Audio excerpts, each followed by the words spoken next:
우리 다 같이 주의 말씀을 드시고, 주의 말씀은 내 발의 등이요 내 길의 빛이니이다. 아멘.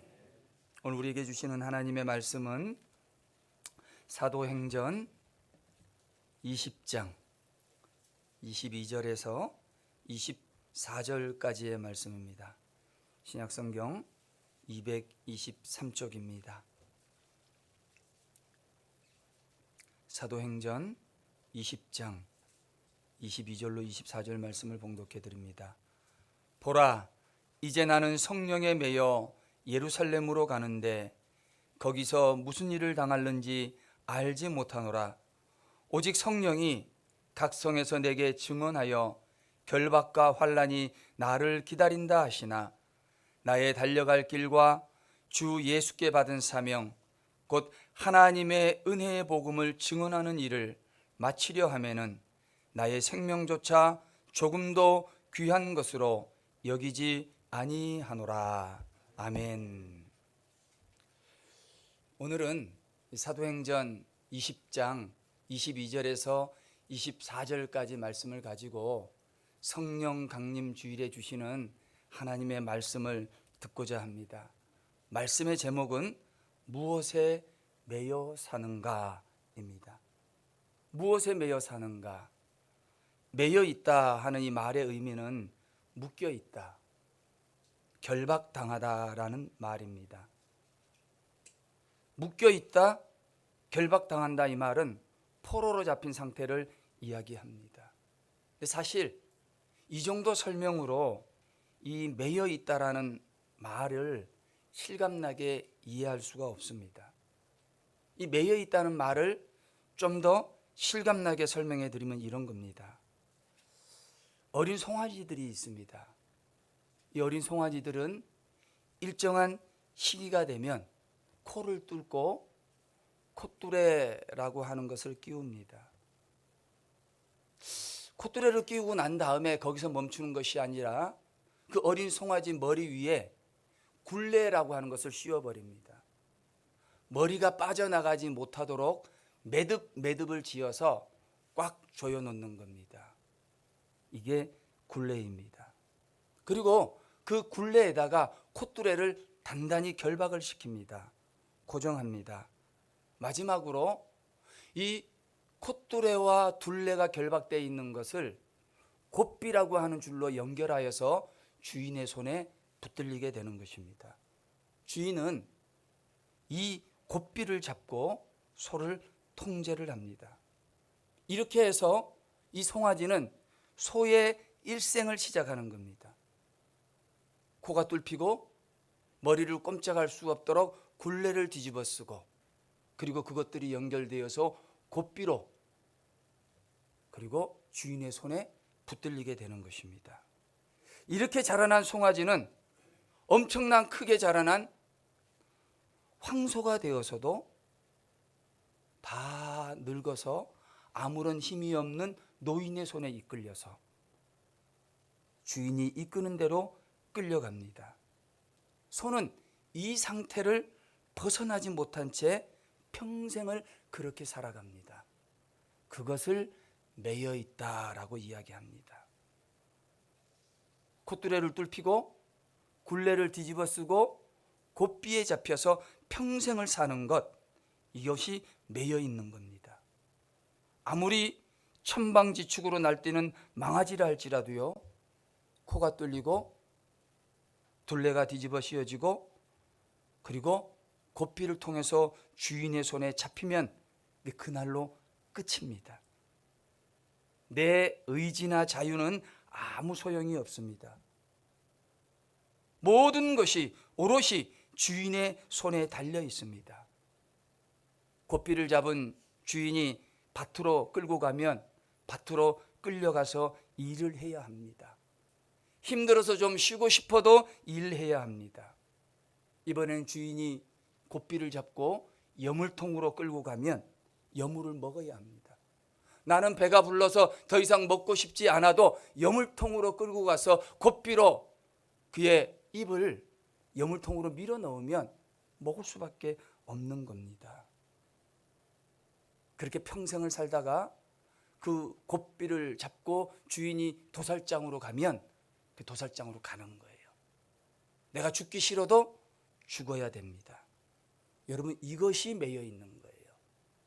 매여 있다, 묶여 있다, 실감이 나십니까? 여러분, 그런데 사람이요, 매여 있다라고 했을 때 소나 말 같은 짐승만 매여 사는 것이 결단코 아닙니다. 매여 산다고 하는 것은 저나 여러분들이나 사람도 마찬가지입니다.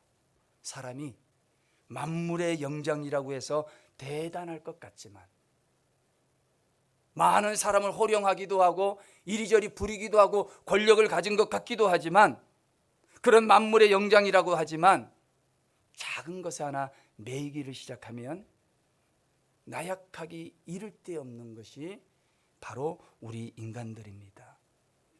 그러고 보면 이 매이는 거 참 불쌍합니다. 불행할 것 같습니다. 그런데 여러분, 그렇게 불쌍한 것 같고 불행할 것 같은 그런 매여 있는 삶, 그 매인 삶이 누구에게 매이고 누구의 손에 붙들리냐에 따라서 남들이 보기에는 불행일지는 몰라도 그 매인 삶을 살아가는 사람에게는 행복일 수도 있다는 것입니다. 오늘 본문에 사도 바울이 분명히 말합니다. 보라, 이제 나는 성령에 매여 예루살렘으로 간다. 여러분, 사도 바울은 성령에 매여서 하나님의 손에 붙들려 살았습니다. 매이기는 매 한 가지입니다. 어린 송아지가 콧뚜레가 뚫히고 굴레가 뒤집어지고 고삐에 잡혀서 주인의 손에 평생에 그렇게 살아 도살장으로 마지막에 끌려가듯이 사도 바울도 성령에 매여서 평생을 그렇게 살아갔지만, 똑같이 매인 삶이요 붙잡힌 삶이었지만, 사도 바울은 이 세상의 모든 것을 배설물로 여길 만큼 행복한 삶을 살았습니다. 그래서 여러분, 사도 바울의 인생은 아주 간단하고 명료합니다. 사도 바울의 인생은 분명합니다. 나는 성령에 매여 산다. 간단합니다. 분명합니다. 나는 성령에 매여 산다. 삶의 방식이 분명합니다. 나는 성령에 매여 산다는 겁니다. 이렇게 삶의 방식이 분명하니까 삶의 목적이 명확해집니다. 나는 성령에 매여 예루살렘으로 간다. 내가 매이는 것이 불행이요 절망일 수도 있지만, 하나님의 손에 성령에 붙들려서 매여 사는 사람은 삶의 방식이 간단하고 삶의 목적이 분명해지기 때문에 그 누구보다도 행복한 삶, 분명한 삶을 사는 겁니다. 여러분들은 무엇에 매여 사십니까? 누구의 손에 붙들려 있습니까? 여러분의 삶의 방식은 또한 무엇입니까? 여러분들은 각자 나름대로 삶의 목적이 있다고 한다면 하나님이 원하시는 그 목적으로 잘 가고 계시고 있는 겁니까? 저는 우리 이 성령 강림 주일에 성령에 매여서 삶을 살았던 성령에 매인 삶의 주인공 사도 바울을 좀 살펴보고 성령에 매인 사람, 그를 묵상하고 주시는 은혜를 나누고자 합니다. 첫째로, 성령에 매인 사람은 어떤 사람입니까? 먼저 22절의 말씀입니다.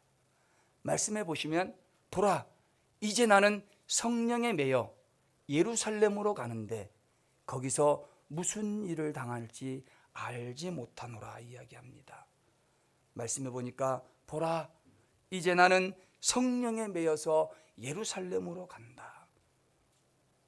여러분, 성령에 매여서 예루살렘으로 간다 하는 이 말은 나는 지금 성령에 이끌려서 예루살렘으로 간다는 것입니다. 결국 성령에 매인 사람은 성령의 이끌림을 받는 사람. 성령에 매였던 사도 바울은 성령에 이끌려 사는 사람이었던 것입니다. 여러분, 한번 따라해 보실까요? 성령에 이끌려 살아갑시다. 성령에 이끌려 사는 삶. 제가 모두에 매인다 하는 것은 묶인다, 결박당한다 하는 의미가 있다고 말씀을 드렸습니다. 저나 여러분들이나, 그리고 여러분들이 보기에 저 사람 참 대단하다, 저 사람 참 자유롭고 멋지게 산다 하는 그 사람도 다 무언가에 매여서 살아갑니다. 지난 수요일 날 지방선거가 있었지 않았습니까? 수많은 사람들이 출사표를 던졌습니다. 수많은 사람이 출사표를 던졌지만은 당선된 사람은 극소수입니다. 이번에 보니까 서중현이라는 사람이 있습니다. 이분이 대구 서구청장에 출마를 했습니다. 이번 출마를 통해서 이번이 공직선거에 출마한 것이 모두 17번째. 17번 출마를 했어요. 이번 선거 최다 출마자라고 합니다. 이번에 당선이 됐겠습니까? 안 됐겠습니까? 됐겠어요? 안 됐겠어요? 제 원고를 다 보셨어요? 안 된 것 같아요. 헌정사상의 최대 선거 출마자는 강도석이라는 사람이에요. 이 사람은 30년간 19번 공직선거에 출마를 했어요. 국회의원 8번, 구청장 7번, 시의원 4번. 이 사람이 대통령 선거만 빼고 다 출마해 본 사람이에요. 이 사람은 당선됐겠습니까? 안 됐겠습니까?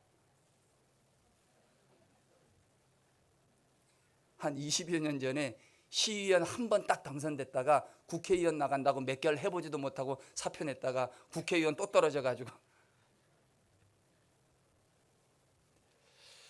또 어떤 집은 보니까 몇 해 전에 온 집안 식구가 다 출마를 했어요.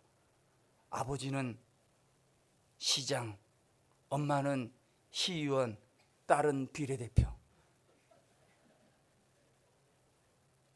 온 식구가 다 출마를 한 거예요. 여러분, 선거에 출마하는 사람을 보면 누구나 다 그럴듯한 명분을 가지고 있어요. 나가야 될 당위성이 그 사람들에겐 다 있습니다. 그런데 여러분, 그 어떤 당위성들 명분이 그들에게 있다 할지라도 그 명분과 당위성 속에 숨겨진 것은 명예욕이고 권력욕입니다.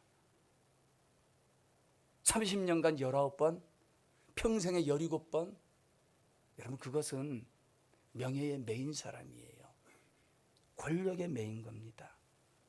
여러분, 오죽했으면 선거병에 매이면 하나님도 못 말린다는 거예요. 매여 사는 겁니다. 그런가 하면 어떤 사람은 자기 자신에 매여 사는 사람도 있습니다. 모든 기준이 자기입니다. 선과 악의 기준도 자기예요. 자기에게 행복하면 다 행복한 줄로 알고 자기에게 맞으면 다 맞는 방법인 줄로 압니다. 왜 그런지 아십니까? 자기 자신에게 매여 있기 때문입니다. 또 어떤 사람들은 돈에 매여 살아가는 사람도 있더라고요. 이 사람들은 돈에 매여 있기에 돈에 묶여서 돈의 포로가 되어 살아갑니다. 재밌는 게 있습니다. 이 사람은 돈이 자기 거라는 거예요. 자기 마음대로 돈을 주무를 수 있고 자기 마음대로 돈을 사용하며 살아간다고 생각을 합니다. 그런데 파고 또 파보면 실제로는 돈이 그 사람을 끌고 가는 거예요. 돈이 그 사람을 메고 있어서 돈에 끌려서 살아가는 거예요. 돈에 매여서 돈의 노예로 살아갑니다. 돈의 포로가 된 이 사람은 인생 자체가 돈 중심으로 돌아가는 거예요. 내 삶 자체가 그렇게 되는 겁니다. 이 사람에게는 돈보다 우선하는 건 없습니다. 심지어는 부모나 자녀, 아내나 남편보다는 돈이 우선입니다. 돈에 매여서 돈에 묶여 살다 보니까 가족을 위해서 쓰는 돈도 아까울 때가 있더라는 거예요. 가족하고 아내나 남편을 위해서 돈 버는 거 아닙니까? 그런데 가족이나 아내, 남편, 자녀들을 위해서 쓰는 돈이 아까울 때가 있다는 거예요. 돈의 노예입니다. 어떤 관계보다도 돈이 더 중요합니다. 내가 관계는 포기해도 돈은 포기 못해. 인간관계는 깨져도 돼? 근데 돈은 잃어버리면 안 됩니다. 사람들은요, 가지고 있는 돈이 좀 작아서 그런 줄로 알아요. 돈이 좀 많아지고 여유가 생기면 내가 여기서 좀 나아지겠지. 돈이 많아지면 변화되겠지. 그런데 여러분, 돈에 묶이고 돈의 노예가 되는 것은 많아지면 많아질수록 더 분명하게 매이고 묶이게 됩니다. 그래서 여러분, 자기의 곳간을 열어서 누군가를 위한 삶을 산다는 것은요, 돈의 노예로부터 벗어나는 일이고 결코 쉬운 일이 아닙니다. 어떻게 사람이 자기 이웃을 위해서 기꺼이 나의 물질을 나눌 수 있겠습니까? 여러분, 어떻게 기꺼이 하나님을 위해서 이게 11조입니다, 이게 하나님 감사의 예물입니다 하고 하나님 앞에 예물을 드릴 수 있겠습니까?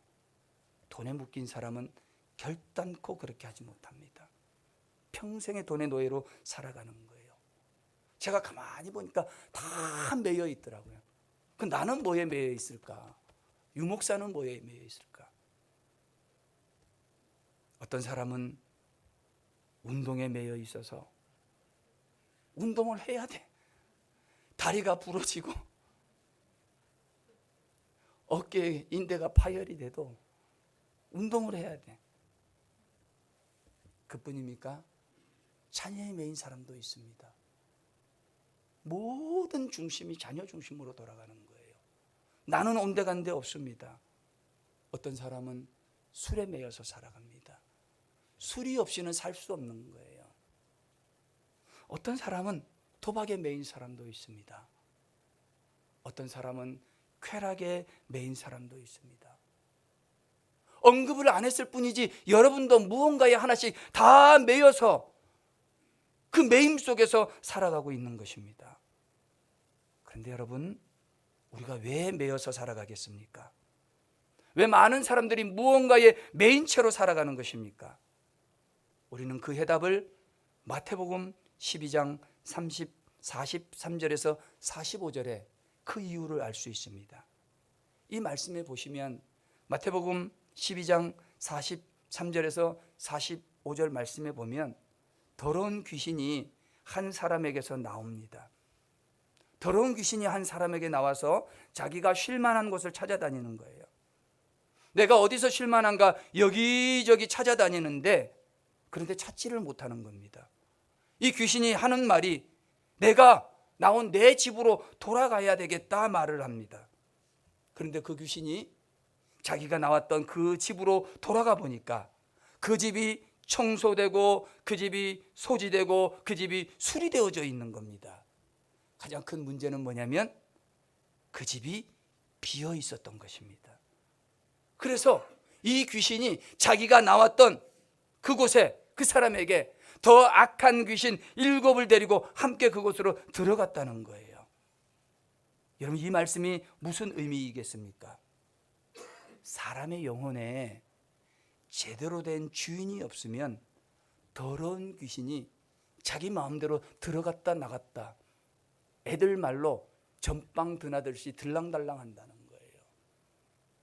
비어 있으면, 사람의 영혼이 비어 있으면, 이 말씀을 우리가 읽은 오늘 본문에 적용을 시키면 우리가 성령에 매여서 성령에 묶여서 성령의 포로가 되지 않으면 우린 것은 다른 것에 묶여서 다른 것의 포로로, 노예로 살아가게 되는 것입니다.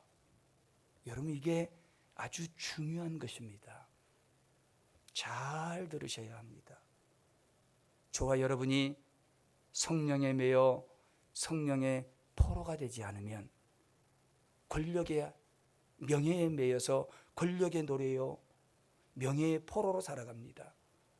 성령에 매여서 성령의 포로가 되지 않으면 물질에 매여서 물질의 노예로 살아가게 되는 것입니다. 성령에 매여서 성령의 포로가 되지 않으면 때로 사람에 매여서 사람의 노예로 살아갈 수밖에 없는 겁니다. 우리가 성령에 매여서 성령의 이끌림을 받아서 성령의 이끄시는 대로 살아가지 않으면 우리는 도박의 노예, 술의 노예, 쾌락의 노예로 살아갈 수밖에 없는 것입니다. 사랑하는 한마음교회 성도 여러분, 오늘 성령 강림 주일인데 여러분 무엇에 매여 살아가십니까? 오늘 여러분의 영혼은 누구의 손에 붙들려 있습니까?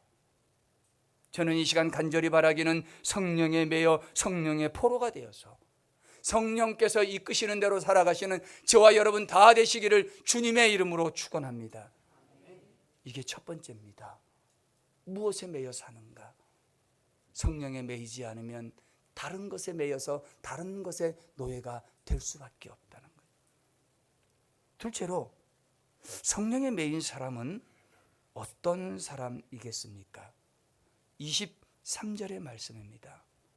23절 말씀에 보면 오직 성령이 각 성에서 내게 증언하여 결박과 환난이 나를 기다린다 하시나. 성령이 각 성에서 증언하여서 결박과 환난이 나를 기다린다고 말씀한다는 것입니다. 이 말씀은 지금 내가 성령에 매여서 성령의 인도함을 받아서 예루살렘으로 가고 있는데 성령께서 하시는 말씀이 각 성에 가보면 알겠지만은 그 성에는 뭐가 기다린다? 결박과 환난이 기다린다. 그 성에는 결박과 환난이 기다리고 있기 때문에 내가 그 성에 가면 나는 거기서 무슨 일을 당하게 될지 모릅니다. 그렇게 말하는 것입니다. 여러분, 이 말씀은 사도 바울이 무서워서 하는 말이 아닙니다. 지금 사도 바울은 각 성에서 결박과 환난이 나를 기다린다 할지라도, 그 어떤 고난이 나를 기다린다 할지라도 나는 그거 다 알고 있습니다. 그러나 기꺼이 나는 예루살렘으로 가겠습니다 말하는 거예요. 결국에 성령에 매여서 성령의 인도하는 대로 살아가는 사람은 결코 고난을 두려워하지 않습니다. 성령에 매인 사람, 성령의 인도함을 받는 사람은 결코 고난을 두려워하지 않는다. 내가 지금 성령에 매여서 예루살렘으로 올라가는데, 그리고 각 성으로 가는데 가는 성성마다 환난과 핍박이 나를 기다린다 할지라도 나는 기꺼이 거기에 올라가겠다는 겁니다. 두려워하지 않겠다. 고난을 두려워하지 않겠다. 한번 따라 하실까요? 고난을 두려워하지 맙시다. 고난을 두려워하지 말라는 거예요. 살다 보면 나 자신도 그렇고 여러분도 그렇고 여러분 주변도 마찬가지인데 커다란 고난이나 고통을 당하는 사람들이 공통적으로 하시는 말씀이 있습니다. 고난당하고 고통당하는 사람, 큰 일을 갑자기 겪게 되는 사람이 있잖아요. 그분이 하는 말이 뭐냐면, 나는 내가 이런 고난 당할 줄 몰랐다. 나는 내가 이런 일 겪게 될 줄 몰랐다는 거예요. 내가 회사에서 이렇게 어려움 당할 줄은 몰랐고, 내 아이가 학교에서 이렇게 힘들어할 줄은 몰랐고, 내 딸이 시집가서 이렇게 힘들게 살 줄은 몰랐고. 고난당하는 사람들이 하는 말이 내가 그렇게 될 줄은 몰랐다는 거예요. 그러면서 하는 말이, 내가 그 고난 당할 줄 알았다면 나는 결코 이 길로 오지 않았겠다. 그렇지 않습니까? 고난 당할 걸 뻔히 알면서, 힘들 거 뻔히 알면서 누가 그 길로 가겠습니까? 이게 무슨 말이냐면, 고난이나 고통을 내가 모르면 당할지는 몰라도 내가 알고는 당하지 않겠다. 알고 당할 고난 누가 그렇게 살겠습니까? 그게 맞습니다. 지금 내가 가는 이 길이 고난의 길이요, 고통의 길이요, 힘든 길이라고 한다면 누가 가려고 하겠습니까? 아무도 가지 않습니다. 그리고 가지 않는 그 사람이 이상한 사람이 아니라 그 사람이 지극히 정상적인 선택을 하는 사람입니다. 그런데 오늘 본문의 사도 바울을 보십시오. 내가 각 성으로 말씀을 전하러 가는데, 내가 예루살렘 성으로 올라가는데, 복음으로 전하러 가는 그 성에 성령께서 하시는 말씀이, 그 성에 가면 결박과 환난이 너를 기다리고 있다. 사도 바울은 이미 이걸 알고 있는 겁니다. 그럼에도 불구하고 고난 당할 줄을 알고 있으면서도 사도 바울은 고난 가운데로 당당히 들어간 것입니다. 이 사도 바울이 비정상입니까? 어떻게 여러분 이것이 가능하겠습니까? 그것은 이 고난을 두려워하지 않기 때문에 그런 것입니다. 고난이 있는 줄로 아는데, 고난으로 가는 가운데로 가는 것은 가장 미련한 짓인데 그 가운데로 가는 까닭은 무엇이냐면 그 고난을 두려워하지 않기 때문에. 기독교 저술가 가운데 필립 얀시라고 하는 사람이 있습니다. 훌륭한 저술가입니다. 이분이 신앙생활에 도움을 주는 많은 책을 쓰셨습니다. 그분의 책 가운데 하나에 고통이라는 선물이라는 책이 있어요. 필립 얀시의 고통이라는 선물. 이 책에 보면은 아무도 원하지 않는 선물이 있다는 겁니다. 아무도 원하지 않는 선물. 여러분, 선물이 좋습니까? 나쁩니까? 선물 받으면 너무너무 좋아.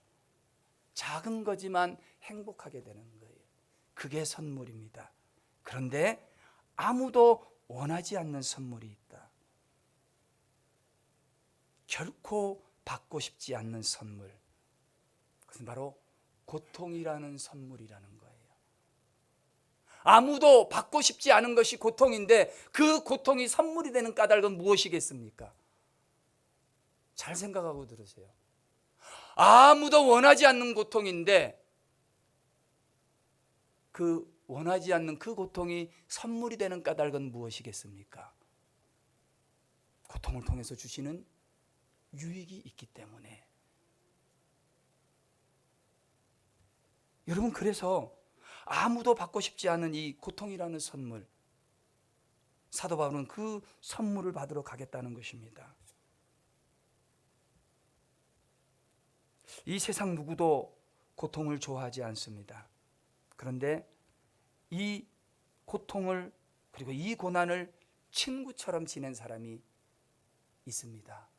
고통과 고난을 친구처럼 지낸 사람, 사도 바울입니다. 고린도 후서에 보면 사도 바울이 당한 고난을 소개를 합니다.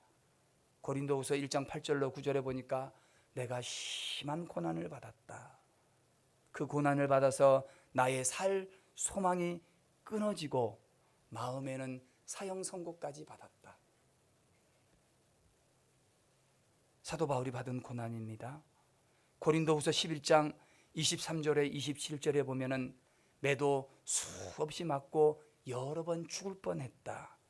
3번 태장에 맞고 3번 파선하고 일주일을 깊은 바다에서 지냈다. 그래서 요하네스 슈나이더라는 분이 이렇게 이야기합니다. 누구든지 바울의 이야기를 쓰려면 그의 고난의 이야기를 쓰지 않을 수 없다. 여러분, 창세기에서부터 요한계시록에 이르기까지 그 성경의 처음부터 끝을 관통하며 흐르는 여러 가지 맥이 있는데 그 중에 하나가 고난이라고 하는 맥입니다. 창세기에부터 시작된 그 고난은 성도의 마지막 삶 요한계시록까지 고난이라고 하는 삶에, 여러분, 괜히 천국의 천국문이 진주로 만들어진 것이 아닙니다. 수많은 고난들이 인생의 삶에 있기 때문에 그런 것입니다. 삶에는 늘 고난이 있습니다. 특별히 저나 여러분들이나 믿음으로 살고자 하는 사람들에게는 더 많은 고난이 기다리고 있습니다. 그러면 여러분, 우리는 이 고난을 어떻게 이겨낼 수 있겠습니까? 고난을 두려워해서는 안 됩니다. 고난을 두려워하지 말아라. 고난이라고 하는 선물이다. 아무도 받고 싶지 않은 것이지만 그게 선물이 되는 까닭이 있다는 것입니다. 그래서 두려워하지 말라는 것입니다. 여러분, 진짜 두려워해야 될 것, 진짜 두려움이 무엇인지 아십니까? 그것은 용기를 낼 용기가 없는 것, 그게 두려움이에요. 여러분이 진짜 두려워해야 될 건 뭐냐면 용기를 낼 용기가 안 나는 거예요. 내가 이거 지금 여기서 일어나야 되는데 그냥 커다란 솜이불 한 채가 물에 흠뻑 적셔가지고 내 어깨에 칵 하고 눌리고 있는데 그 자리에서 일어날 용기가 없는 거예요. 용기를 내지 못하는 거예요. 가장 큰 두려움이 용기를 낼 용기가 없는 겁니다. 여러분, 두려움이라고 하는 것, 우리가 어떤 사람을 두려워한다고 칩시다. 그게 어떤 사람일 수도 있고 어떤 사건일 수도 있고 어떤 환경일 수도 있고 어떤 도전일 수도 있습니다. 나를 두렵게 하는 거 사람도 있잖아요. 환경도 있지 않습니까? 내가 어떤 도전을 해야 되는데 그 도전이 내게 두려움도 될 수 있지 않습니까? 그런데 여러분, 여러분을 넘어뜨리고 여러분을 쓰러뜨리는 것은 그 사람, 그 사건, 그 환경, 그 도전, 그것이 여러분을 쓰러뜨리게 하는 것이 아니라 그 사람에 대한 두려움, 그 환경에 대한 두려움, 그 도전에 대한 두려움, 용기 낼 용기가 없는 것, 그것이 문제인 것입니다. 때문에 우리가 진짜 경계해야 되는 것은 고난이 아닙니다. 고난은 선물입니다. 우리가 경계해야 되는 것은 고난에 대한 두려움, 두려움을 이겨내야 하는 것입니다. 요즘 여러분들은 잘 모르시겠지만은 테니스를 좋아하시는 분들은 지금 참 재밌고 즐거울 때예요. 프랑스의 프랑스 오픈이라고 하는 4대 메이저 대회 중에 하나가 지금 진행되고 있습니다. 이제 결승전 남았어요. 어떻게 될까 저도 궁금해 죽겠어요. 그런데 이 테니스를 치다가 보면은 간혹 가다가 이 상대 선수가 강하게 내리치는 것을 스매싱이라고 하는데 그 스매싱에 공을 얻어맞는 선수들이 꼭 한두 명 있습니다. 상대방이 높이 떠오른 공을 라켓으로 세게 내리치는데 근데 거기에 그 공에 맞는 거예요. 간혹 그런 경우 있거든요. 근데 테니스를 잘 치시는 분이 코칭을 해주는데 절대로 맞지 않는 법, 테니스 공에 맞지 않는 법이 있다는 거예요. 그게 뭐냐면 스매싱 공이 나를 향해 날아올 때에 공을 두려워해서 공을 피하려고 하지 말고 공을 끝까지 쳐다보라는 거예요. 끝까지 쳐다보다 맞는 그게 아니고, 많은 사람들이 아주 강한 공이 세게 공이 날아오니까 공이 두려운 거예요.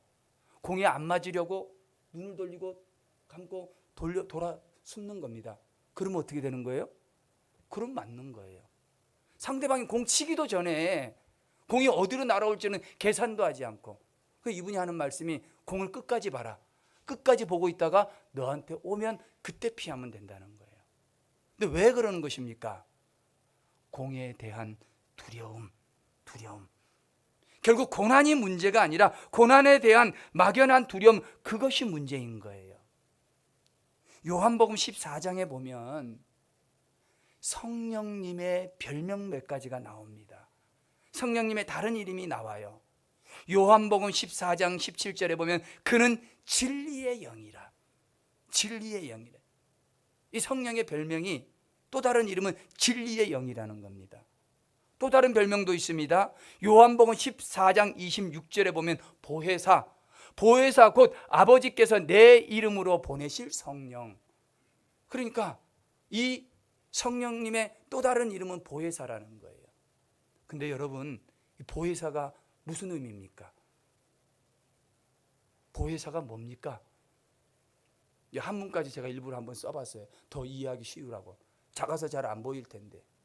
이 보혜사가 뭐냐면 보호할 보, 은혜해, 사, 스승사. 보호할 보는, 보혜사 성령의 보는 우리를 보호하시는 분. 보혜사의 은혜는 우리에게 때를 따라 필요한 은혜를 베풀어 주시는 분. 사, 스승사자는 정말 내가 아무것도 몰라서 어찌해야 될 바를 모를 때에 나에게 가르쳐 주시는 스승님, 가르쳐 주시는 성령님. 이게 보혜사 성령님입니다.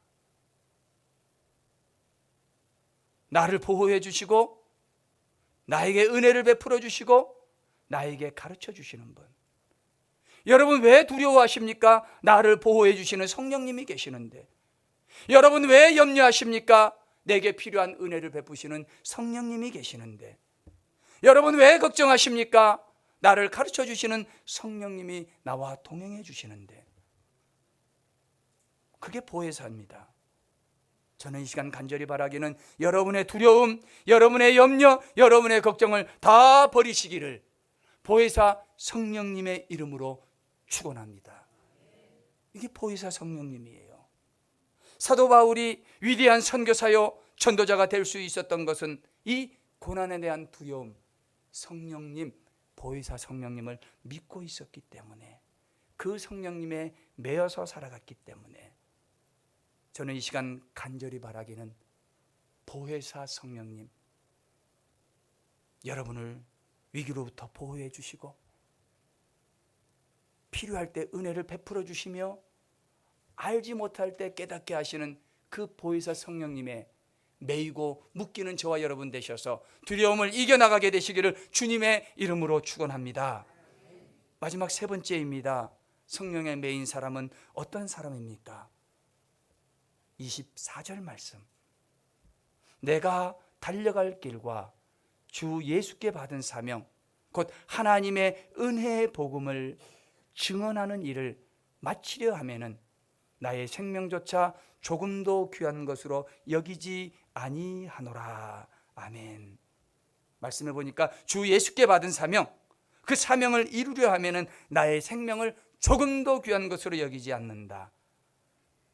그래서 여러분, 성령의 매인 사람은 사명을 생명보다 귀하게 여기는 사람입니다. 사명을 생명보다 귀하게 여기는 사람. 한번 따라 하실까요? 사명이 생명보다 귀합니다. 아멘. 따라 하실 때 잘 따라 하셔야 돼요. 그냥 말로만, 입으로만 따라 하지 마시고 여러분 동의하셔야 돼요. 사명이 생명보다 귀하다. 여러분 정말 사명이 생명보다 귀하십니까? 사명이 생명보다 귀하다는 말은 사명을 위해서 생명을 버릴 수 있다는 거예요. 여러분 신앙생활 할 때 이 사명과 생명의 관계를 잘 아셔야 됩니다. 뭐와 뭐의 관계? 사명과 생명의 관계. 하나님이 여러분들에게 생명 주신 것은 그 사명 감당하라고 주신 거예요. 여러분 생명 잘 유지하라고 사명 준 게 아니라 사명을 잘 이루라고 생명 주셨다는 거예요. 그래서 이 사명이라는 한자말이 참 재미있습니다. 사명, 이 사자, 사명할 때 사자가 심부름 사자예요.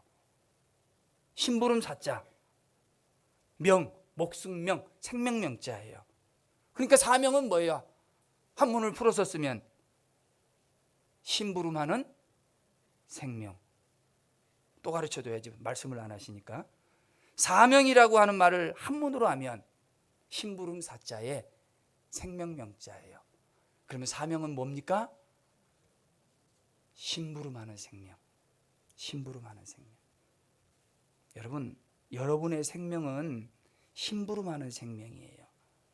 우리의 생명이 하나님의 심부름을 하는 생명이니까, 하나님이 심부름하라고 우리에게 생명 주셨으니까 우리가 하나님의 심부름을 다 완수하기 전까지 우리의 생명이 끝나지 않는 거예요. 그래서 나온 말이 사명에 있는 사람은 결코 죽지 않는다. 그래서 나온 말이에요. 왜? 심부름하는 생명이니까. 저의 생명도 그렇고 여러분의 생명도 그렇고 심부름하는 생명이에요. 여러분 하고 싶은 거 하라고 주신 생명이 아니라 하나님의 심부름하라고 주신 생명. 그래서 우리가 하나님의 심부름을 완수하기까지 우리의 생명이 끝이 나는 게 아닙니다. 사명 있는 사람은 결코 죽지 않는다. 이게 그래서 나온 말이에요.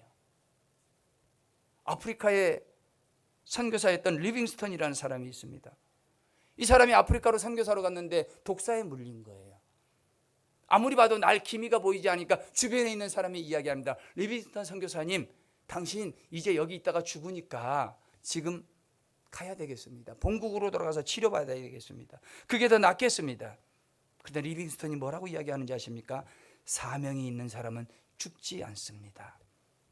재밌는 것은요, 리빙스턴이 그렇게 말한 이후로 독사에 물렸던 그의 병이 깨끗하게 낫게 되더라는 거예요. 사명이 있는 사람은 죽지 않는다. 여러분, 그래서 사명이 생명보다 귀한 겁니다. 사랑 우리 한마음교회 성도 여러분, 여러분의 생명이 정말 심부름하는 생명이십니까? 오늘부터 여러분의 생명을 하나님 심부름하는 데 사용하시기를 주님의 이름으로 축원합니다. 아멘 안 하시는 분은 그냥 난 심부름하기 싫어. 오늘날 가장 교회 안에 큰 문제는 사명이 생명보다 귀한 것은 아는데 자기의 사명이 무엇인지 모르고 사는 사람들이 많습니다. 오늘 우리가 읽은 성경에는 내가 달려갈 길과 주 예수께 받은 사명, 주 예수께 받은 사명, 곧 똑같다는 말이죠. 이퀄이라는 말입니다. 하나님의 은혜의 복음을 전하는 일. 사도 바울의 사명은, 그가 이 땅에 심부름 보낸 일은 뭐냐면 은혜의 복음을 전하는 일을 위해서 이 땅에 왔다는 거예요. 주 예수께 받은 사명은 은혜의 복음을 증언하는, 그 은혜의 복음을 전하는 사명을, 여러분 그 사명을 사도 바울만 받았습니까? 저도 받고 여러분도 받은 줄로 믿습니다. 성령 받았다, 성령 받기를 원한다 말하면서도 은혜의 복음을 전할 줄 모르는 사람은, 성령 받았다, 성령 받기를 원하면서도 은혜의 복음을 전하려고 생각지 않은 사람은 아직 몰라도 하나도 모르는 사람이죠. 저는 이 시간 간절히 바라기는 여러분을 포로로 잡은 하나님 앞에 하나님의 명령대로 사시는, 사명을 생명보다 귀히 여기시는 성령의 메인 사람들 다 되시기를 주님의 이름으로 축원합니다. 하나님 아버지 감사합니다. 오늘 나는 무엇에 매여 삽니까? 하나님, 성령에 매여 살기를 원합니다. 하나님, 성령에 매여 성령에 붙들려 성령이 이끄시는 대로 살며 성령께서 원하시는 일들을 이루어드리며 사는 한마음 모든 성도들이 되게 하여 주옵소서. 예수님의 이름으로 기도합니다. 아멘.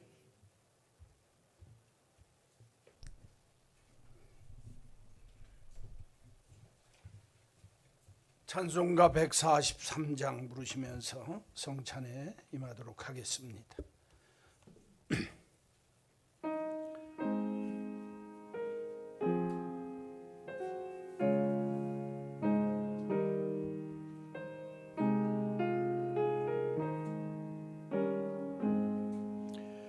웬 말인가 날 위하여 주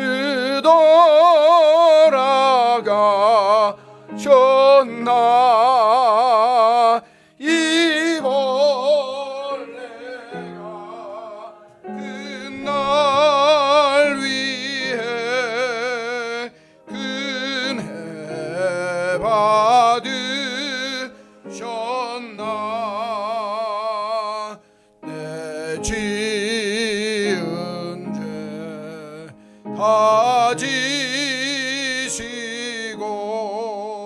못 박히셨으니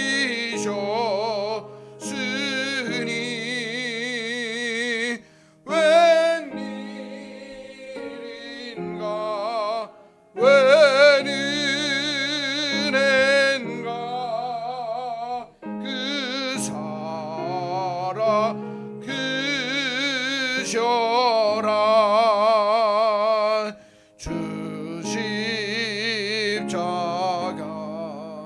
못 박힐 때 그 해도 비를 잃고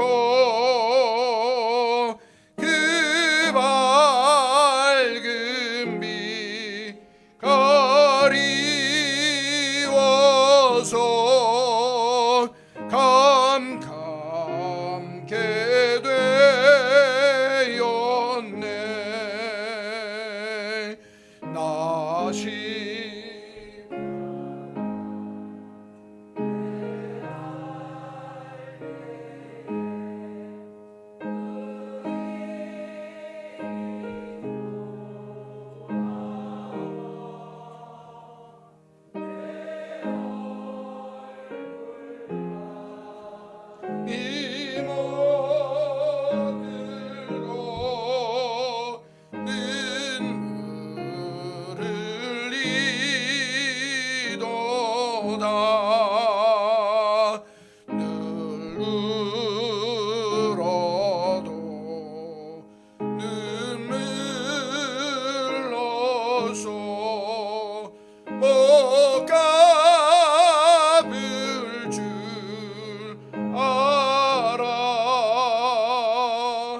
아나이다.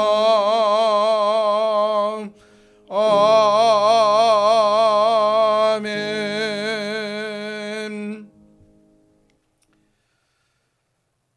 나는 생명의 떡이니 내게 오는 자는 결코 줄이지 아니할 터이요 나를 믿는 자는 영원히 목마르지 아니하리라.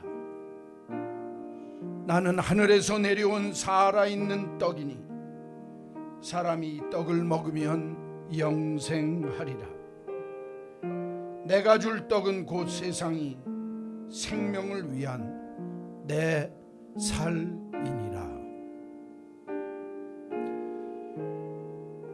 주님이 세상의 떡으로 오셨고 나를 위한 생명의 살로 오셨습니다. 나는 무엇에 이끌려 살아야 하는가? 하나님의 영이요 예수 그리스도께서 세상을 떠나고 우리에게 주신 성령의 인도함을 받는 사람이 되어야 생명의 살, 하나님의 생명의 떡을 먹는 자답게 살 수 있습니다. 고난을 두려워하지 않을 믿음의 모습, 내게 주신 사명을 생명보다 더 귀하게 사는 복된 인생, 하늘로부터 내려온 생명의 떡을 먹어야 이 귀한 인생을 살 수 있습니다. 오늘 이 귀한 성찬에 참여하는 믿음의 식구 여러분, 성령의 메인바 되어진 성령에 잡힌 신앙인이 되는 은혜가 있기를 소원합니다. 기도하시다가 떡을 받으시는데 자기를 살피고 떡을 받읍시다. 주 예수께서 말씀하시기를 이 떡은 너희를 위하여 찢은 내 몸이니라. 생명의 떡을 믿음으로 받읍시다. 하나님의 은혜를 체험합시다. 세례를 받고 구원에 대한 확신이 있는 분들은 누구나 다 받을 수 있습니다. 내가 혹 세례를 받지 못했어도 예수 그리스도를 나의 구주로 믿는 확실한 믿음이 있으면 기도하시다가 떡을 받으시기 바랍니다. 떡은 함께 받고 함께 먹겠습니다.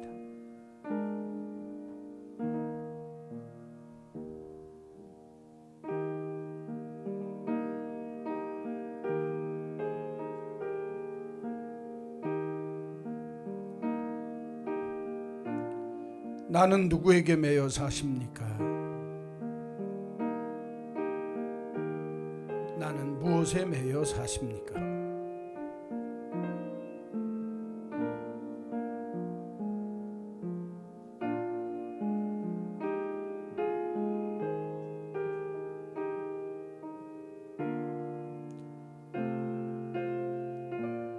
세례를 받거나 구원에 대한 확신이 있는데 떡 받지 못한 분이 있으면 손들어 표하십시오.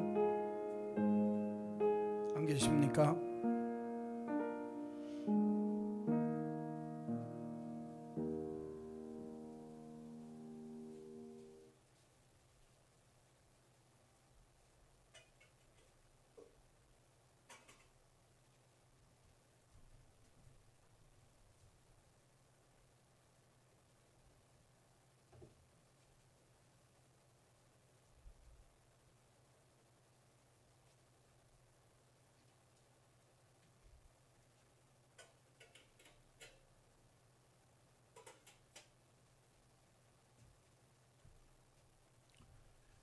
사랑하는 성도 여러분, 이 떡은 주님이 날 위해 찢으신 주님의 몸입니다.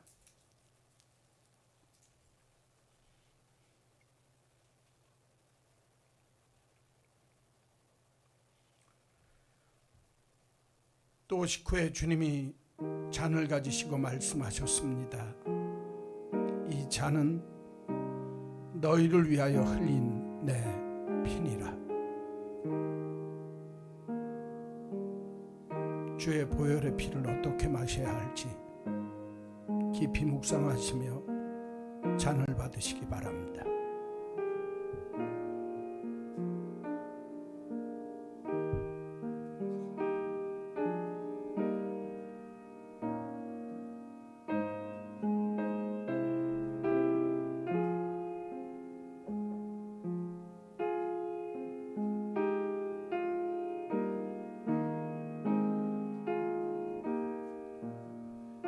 기도하시며 잔을 받으시고 잔도 함께 먹도록 하겠습니다.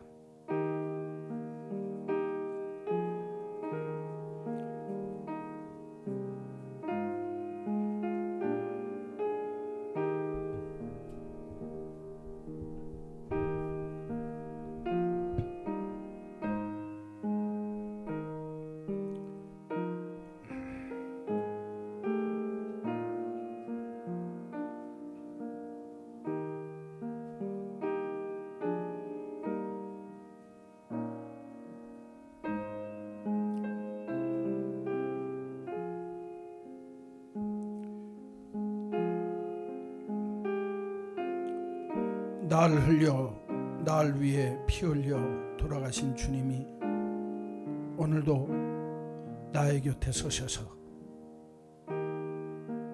보혜사 성령님을 보내시며 나와 함께 하시기를 원하십니다.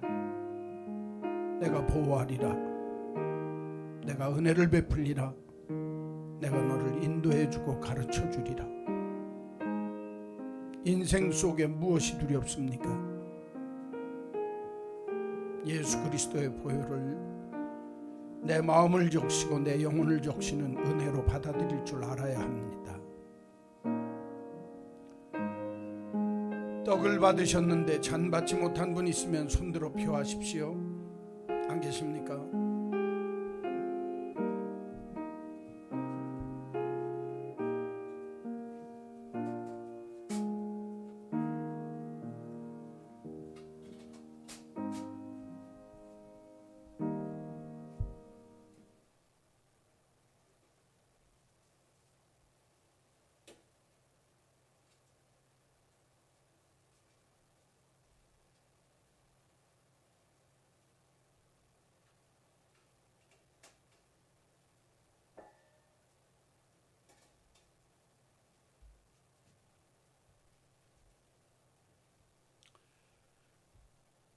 이 잔은 주님이 나를 위해 흘리신 주님의 피입니다.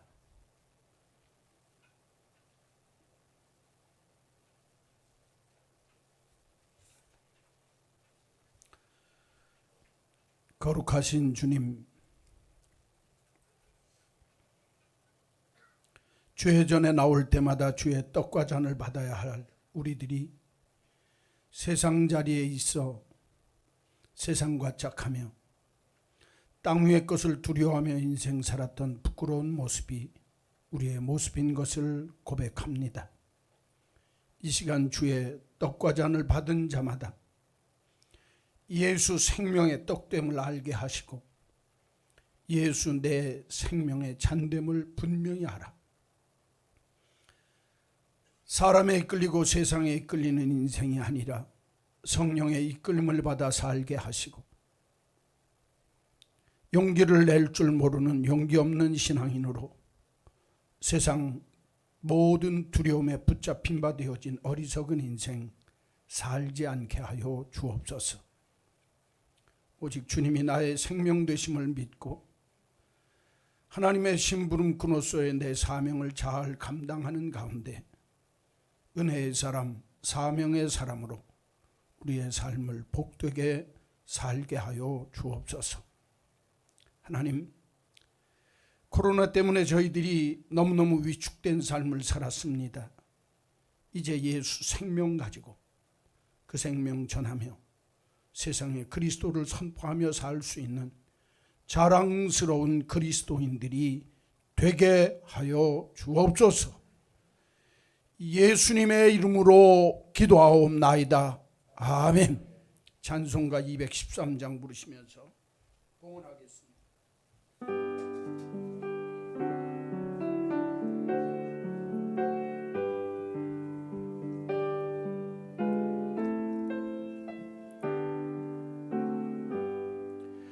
나의 생명 드리니 주여 받아주셔서 세상 살아갈 동안 찬송하게 하소서. 나의 보화 드리니 주여 받아주.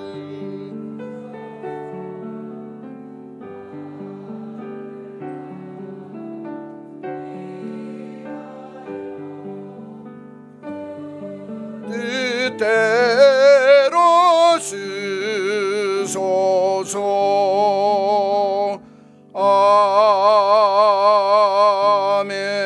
아멘. 우리의 마음속에 시온의 대로를 주시며 주의 집을 찾아 하나님이 항상 우리의 삶의 주인임을 고백하는 주의 백성들이 이 시간 내 생명과 같은 귀한 재물을 하나님 앞에 드립니다. 하나님과 재물을 겸하여 섬길 수 없음을 알기 까닭에 하나님이 내 인생의 최우선순위요, 하나님이 내 삶의 모든 것입니다 고백하며 재물을 드립니다.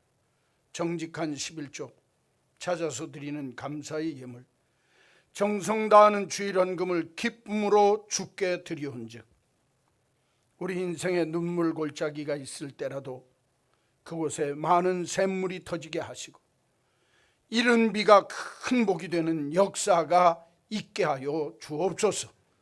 그래서 우리가 사는 날 동안 주님 온전히 의지하며 살고 세상 첫날보다 하나님의 궁정에서의 한날을 더 복되게 여길 줄 아는 오베데돔의 축복이 우리의 복이 되도록 역사하여 주옵소서.